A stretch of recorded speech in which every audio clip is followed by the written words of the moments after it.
মধ্যে দক্ষিণ ২৪ পরগনা জেলার বারুইপুরের রায়চৌধুরী বাড়ির সামনে রয়েছে।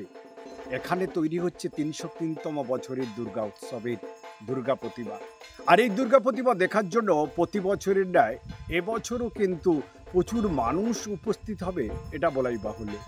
কিন্তু ৩০৩তমের দুর্গাপূজার আর বিগত দিনের যে দুর্গাপূজা ছিল, এখনও সেই যে নিয়মাবলী চলে এলেও সেই জমিদারি আর নেই। আর জমিদারি প্রথা কিন্তু চলে আসছে। যেটুকু জানা গেছে ব্রিটিশ আমলে ধ্বংস হয়েছিল এই জমিদারি প্রথা। তা সত্ত্বেও এদের যে ছেলে বলে পরিবারের লোকজন এরা বাইরে থাকে, পুজোর সময় সবাই কিন্তু একত্রিত হয় বাড়িতে।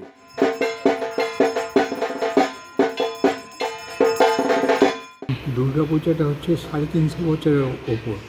আমাদের পূর্বপুরুষরা এইটা করে গেছেন এবং আমি এখন দেখাশোনা করি। আমি সমস্ত সেই ঐতিহ্যটাকে এখনও ধরে রেখেছি এবং আমাদের দুর্গাপূজা অ্যাকচুয়াল আরম্ভ হয়েছে মহালয়ের পরের দিন থেকে, প্রতিপদ থেকে।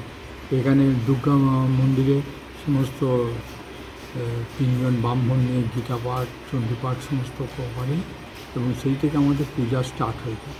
এবং সপ্তমী, অষ্টমী, নবমী, দশমী ৩ দিনই আমাদের ষষ্ঠী থেকে পূজা হয় এবং ৩ দিনই আমাদের বলি হয়।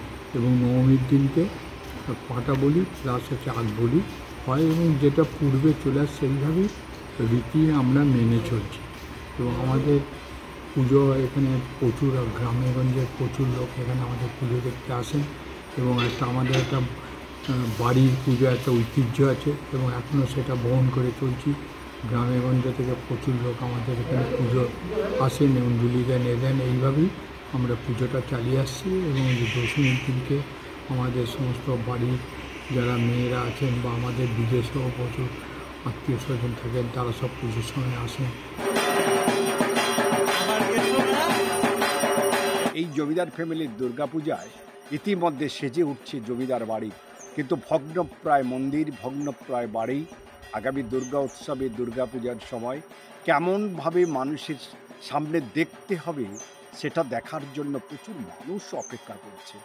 এখন দেখার দুর্গা মায়ের পূজা সময় কিভাবে পুরনো যে প্রথা বা জমিদারি প্রথা আছে সেই প্রথা পালন করা হয়। দক্ষিণ ২৪ পরগনা থেকে গোপাল শীলের রিপোর্ট, এস নিউজ।